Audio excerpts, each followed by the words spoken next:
Hello and what's up, beautiful people? How are you all? Myself Shamim and I welcome all of you on my YouTube channel Brainstorming Knowledge. आज की इस video में हम पढ़ने वाले हैं class third sixth chapter English का and chapter का नाम है the fisherman and the genie. Fisherman and the genie इस चैप्टर को हम अच्छे से पढ़ने के बाद आखिर में हम सवालों के जवाबात भी करेंगे, बट सबसे पहले हम इस लेसन को पढ़ेंगे और इसको अच्छे से समझेंगे। एक स्टोरी है एक फिशरमैन की और एक जीनी की। फिशरमैन तो आपको पता है मछलियां पकड़ने वाला, मछुआरा जिसको हम कहते हैं, मछलियां पकड़ने वाले को, और जीनी जिन है जो कि जो विशेष पूरी करता है। ठीक है, तो चलिए पढ़ते हैं हम अपने लेसन को, उसके बाद हम क्वेश्चन आंसर्स भी करेंगे। Let's read. There once lived a poor man with his wife and children. कहते हैं कि एक दफा का जिक्र है कि एक गरीब शख्स अपनी वाइफ, अपनी बीवी के साथ और अपने बच्चों के साथ रह रहा था। He made his living from fishing. और वो अपना गुजारा जो है कैसे करता था? फिशिंग करके, यानी कि मछलियां पकड़ता था, उनको बेचता था और अपना गुजारा चलाता था। Every day he went to the seashore to cast his net in to the sea. और वो हर दिन सी शोर पे जाता था, समंदर के साहिल पे, समंदर के किनारे पे जाता था, अपनी जाल बिछाता था समंदर के अंदर, ठीक है, दरिया के अंदर। He waited there for long hours to catch the fish. और वो वहां पे काफी लंबे अरसे तक इंतजार करता था मछलियां पकड़ने के लिए, ठीक है, काफी घंटों तक उसको वेट करना पड़ता था मछलियां पकड़ने के लिए। One day he cast his net in to the sea and pulled it out. और एक दिन क्या किया इसने? नेट को कास्ट किया, जाल बिछाया समंदर के अंदर और इसको खींचा बाहर की तरफ। Oh God it is very heavy. और जैसे इसने खींचा, ये कहने लगा खुद से ही, ओह गॉड ये तो बहुत भारी है। I think it must be a big fish, the fisherman said to himself. ये खुद से ही कहता है कि शायद, मुझे लगता है इसमें एक बहुत बड़ी मछली फंसी हुई है। ठीक है, आप देख रहे हो ये फिशरमैन है, ये जाल निकाल रहा है और कह रहा है कि ये तो बहुत भारी है, ये तो हैवी लग रहा है, इसका मतलब इसमें बहुत बड़ी मछली फंसी हुई है। But to his sadness it turned out to be a body of some animal. कहते हैं कि लेकिन बदकिस्मती की बात देखो क्या है, इसकी जो खुशी है वो सारी किस में चेंज हो गई? सैडनेस में। क्यों? क्योंकि उसमें, उस जाल में मछली वगैरह कुछ नहीं थी, बल्कि एक जानवर का जिस्म था, एक बड़े जानवर का जिस्म था, बॉडी थी, मरा हुआ जानवर इसने जाल से निकाला। He cast his net in to the sea again and pulled it out. कहते हैं फिर से इसने जाल डाला, ठीक है, और इसने समंदर में फिर से जाल डालने के बाद वापस निकाला। It turned out to be a heap of mud. कहते हैं वहां से फिर से मछली नहीं बल्कि एक ढेर, कीचड़ का एक ढेर जाल में फंसा। The fisherman thought today my family and I will starve. वो फिशरमैन ये सोचने लगा कि आज मैं और मेरी फैमिली, मेरा कुंबा जो है, हम भूखे रहेंगे। स्टाव का मतलब होता है हम भूखे रहेंगे, आज हमें खाने को कुछ नहीं मिलेगा। चलिए जी आगे बढ़ते हैं। Hopelessly he cast the net into the sea one last time. कहते हैं होपलेसली मतलब कोई उम्मीद नहीं रही थी इसके पास कि मैं मछलियां पकड़ूंगा, अब मुझे मछली मिलेगी। ठीक है, होपलेसली इसने फिर से जाल बिछाया, ठीक है, समंदर के अंदर। अब लास्ट बार था ये, लास्ट टाइम इसने ये जाल मतलब बेउमीदी से डाल दिया कि इसके अंदर कोई उम्मीद नहीं बची थी। He pulled it out and found a big old jar in the net. इसने जब जाल को वापस खींचा, पुल किया, तो इसने देखा एक बहुत बड़ी पुरानी जार इस नेट के अंदर फंसी हुई थी। It was closed by a beautifully decorated lid. कहते हैं ये जार जो थी, ये एक ढक्कन से, जो कि बहुत ही डेकोरेटेड लिड था, बहुत ही खूबसूरत तरीके से बनाया गया था, ढक्कन था, उससे क्लोज किया गया था, उससे इस जार को बंद किया गया था। He opened the jar and a gigantic genie appeared before the fisherman.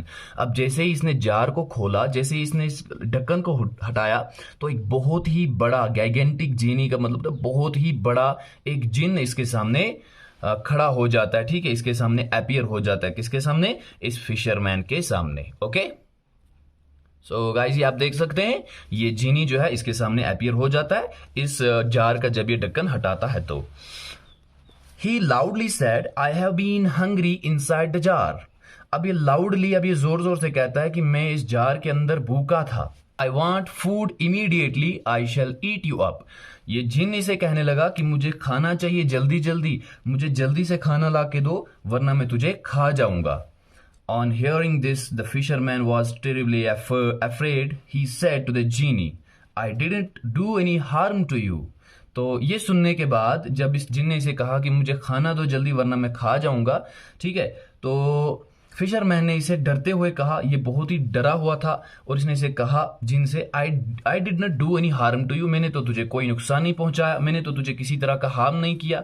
Then why do you want to kill me, तो अब मुझे आप क्यों मारना चाहते हैं, आप मुझे क्यों खाना चाहते हैं। The fisherman was scared and thought of tricking the genie, अब फिशरमैन डरा हुआ था, ठीक है, स्कैर्ड का मतलब होता है ये डरा हुआ था, and thought of tricking the genie, और ये सोच रहा था कि मैं कैसे ट्रिक करूंगा इस जीनी से बचने के लिए, इससे बचने के लिए मैं कौन सी चाल चलाऊं। He asked the genie how such a huge creature could fit inside a small jar.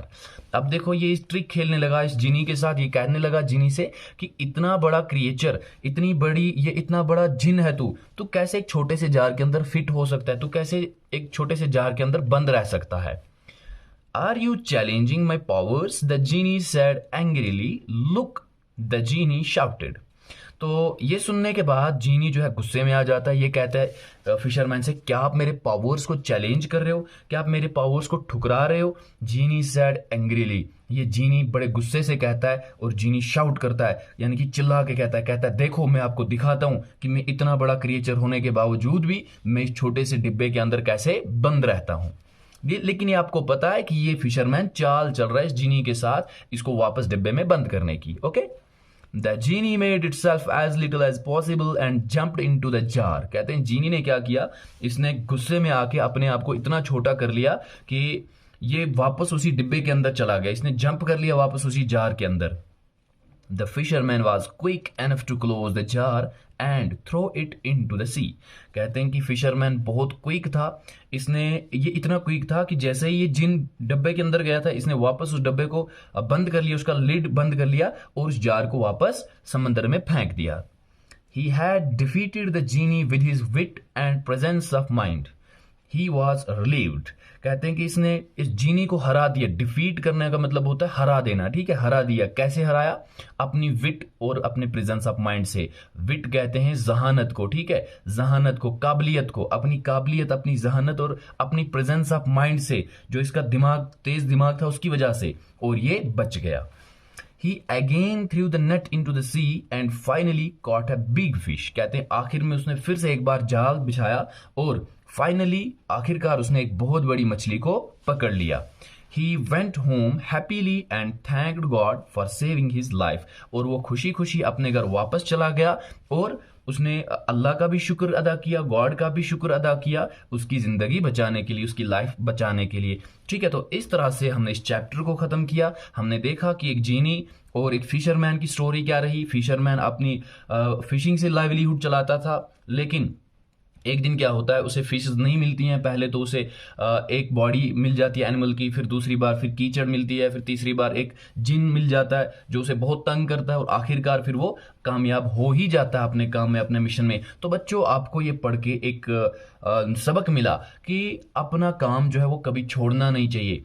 You should never give up. चाहे कितनी भी चैलेंज को आपको फेस करना हो, कितनी भी डिफिकल्टीज को फेस करना हो, बट आपको हार कभी नहीं माननी। जैसे अगर फिशरमैन ने हार मान ली होती, ठीक है, अगर इसने हार मान ली होती तो इसको ये जिन भी खा जाता और इसको मछलियां भी नहीं रहती, इसके बच्चे और बीवी भी भूखी मर जाती। देखो, इसने अपनी हार नहीं मानी, इसने अपनी काबिलियत, अपने हौसले, अपने एंथुसियाज्म से जिन को भी हरा दिया, और इसने वो सब कुछ फेस किया जो इसे मुश्किलातें आई, और आखिरकार ये कामयाबी हो गया। ऐसे ही आपको भी बनना है। आपको कई सारी मुश्किलातें आएंगी, लेकिन आपको मेहनत करनी है और आखिर में आप भी कामयाब हो जाओगे। एंड आई होप कि आपको ये पढ़ के मजा भी आया होगा। अगर ऐसी मजीद वीडियोस और भी देखना चाहते हैं तो चैनल को जरूर सब्सक्राइब कीजिए, वीडियो को लाइक कीजिए और कमेंट में जरूर अपना नाम और अपने स्कूल का नाम लिखिए। पहला क्वेश्चन है, how did the poor man make his living. Poor man अपनी लिविंग कैसे करता था, अपना रोजगार कैसे चलाता था। इसका आंसर आ जाएगा, poor man make his living from fishing. Poor man अपनी लिविंग कैसे चलाता था, फिशिंग से, यानी कि मछलियां पकड़ के। ठीक है, आपको इंग्लिश में ऐसी 4 लाइन कॉपी पे लिखना होता है, पूरे लेटर्स प्रॉपरली लिखने होते हैं, कितनी लाइन्स में कौन सा लेटर लिखा जाता है ये आपको पता होनी चाहिए, और ये लिखना है आपको। ओके, चलिए, second question is, why was the net heavy. Net heavy क्यों था। इसका answer, net was heavy because the body of some animal was caught inside the net. Net इसलिए हैवी था क्योंकि एक जानवर का जिस्म इस नेट के अंदर फंस गया था। Let's move ahead. तीसरा क्वेश्चन है, who came out of the jar. Jar से कौन बाहर आया। A gigantic genie came out of the jar, एक बहुत ही बड़ा जिन जार से बाहर आया। Okay guys, next question is why was the fisherman afraid, fisherman क्यों डरा हुआ था?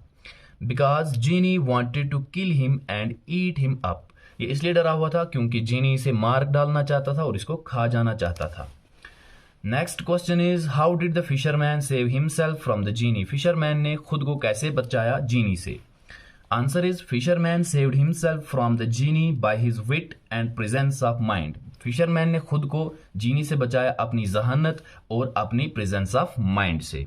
ओके गाइज, चलिए न्यू वर्ड्स तो आपको पता है, ये जो वर्ड्स हैं इनका मतलब लिविंग का मतलब होता है जिंदा रहना, फिशिंग का मतलब होता है मछलियां पकड़ना, सैडनेस का मतलब होता है दुखी, इमीडिएटली का मतलब होता है जल्दी, चैलेंजिंग का मतलब होता है मतलब चैलेंज मुश्किलात, एंड पॉसिबल का मतलब होता है मुमकिन, एंड डिफीट का मतलब होता है हार। Let's talk about life skills, ये आपको क्लास में करनी है एक्टिविटीज कि आप क्या क्या कर सकते हैं, ये आप क्लास में करेंगे activity. Let's write down few such words. अच्छा देखिए, आप पहले फिशरमैन, मिल्कमैन, क्राफ्ट्समैन, फायरमैन, ये वो वर्ड्स हैं जिनमें आखिर में एंड में मैन लगा हुआ है। Write down few five such words ending with man, आपको ऐसे ही 5 वर्ड लिखने हैं जिनके एंड में मैन आता हो। Fisherman, milkman, fireman, postman, policeman, craftsman, जो भी आपको आएगा तो लिखते ना, ये 5 लिखते हैं आपको। The genie talked to the fisherman angrily, the fisherman went home happily. तो इसमें एंग्रीली और हैप्पीली, इसमें ये दोनों वर्ड जो है एल वाई से एंड हो रहे हैं, ठीक है। जैसे happy happily, angry angrily. Right down at least 5 words that end with L Y, आपको ऐसे 5 वर्ड लिखने हैं जो एल वाई से एंड हो। जैसे देख रहे हो आप, डेली एल वाई से एंड हो रहा है, ट्रूली इसके लास्ट में भी एल वाई आ रहा है, badly, lovely and friendly. Next question is right down the names of some important life skills. Important life skills के कुछ नाम्स लिखने हैं आपको, जैसे स्विमिंग है, ड्राइविंग है, ये वहीं से लिखा हुआ है, हम और भी लिखेंगे, jumping, cycling, dancing, skiing, skating, fishing, cooking, running. शाबाश, ये आपकी एक्टिविटी है, लेट्स डू, या आप क्लासरूम में करेंगे। इसके बाद आ जाता है ग्रामर इन कंटेक्स्ट।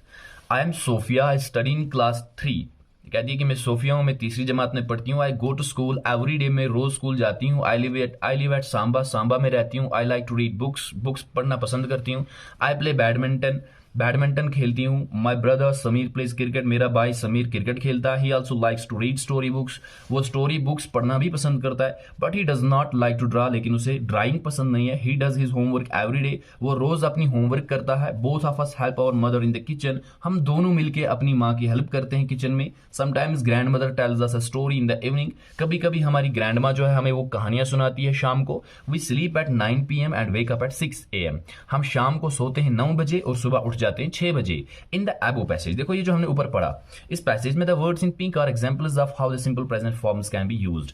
ये जो पिंक वर्ड्स आप देख रहे हो, जैसे आपने देखा am, study, go, live, play, plays, like, does, help, tells, wake up या स्लीप, ये जो पिंक वर्ड्स हैं ये हमें ये एग्जांपल्स हैं किसकी? प्रेजेंट सिंपल प्रेजेंट फॉर्म्स की, सिंपल प्रेजेंट फॉर्म्स की, कि कैसे यहाँ पे यूज हुए हैं।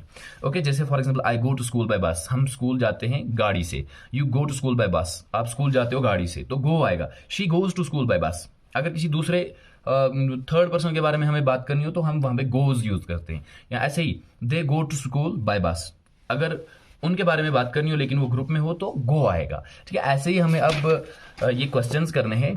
Fill in the blanks with the help of present forms of the verbs given in the brackets. Present forms जो है वर्ब्स की, ये यूज करके हमें इन ब्लैंक्स को फिल करना है। Sophia lives at Samba, live का जो प्रेजेंट सिंपल प्रेजेंट फॉर्म है वो है लिव्स। ठीक है, सोफिया इसमें आ जाएगा studies in class 3। Sophia goes to school every day. I like to read books. Sameer does not like to draw. Sameer sleeps at 9 o'clock। चलिए इस साइड वाले भी मैं दिखा देता हूं। I play badminton. Sophia and Sameer help their mother in the kitchen. Sameer also help Sophia in doing maths. Grandmother tells Sophia and Sameer stories. Okay guys, I hope कि आपको ये वीडियो पसंद आई होगी। ऐसी मजीद वीडियोस देखने के लिए, बाकी चैप्टर्स के क्वेश्चन आंसर्स और उनको पढ़ने के लिए हमारे चैनल को जरूर सब्सक्राइब कीजिएगा। ठीक है, पास वाले बेल आइकन को भी प्रेस कर ले ताकि जब भी वीडियो आए उसकी नोटिफिकेशन आपको मिलती रहे। और अगर वीडियो पसंद आई तो लाइक करना है, चैनल को सब्सक्राइब करना है और अपना नाम कमेंट सेक्शन में जरूर लिखना है, अपने स्कूल का नाम भी जरूर लिखिए ताकि हमें पता चले कि कहाँ कहाँ से हमारे साथ बच्चे जुड़े हुए। मिलते हैं अगली वीडियो में, तब तक के लिए अल्लाह हाफिज।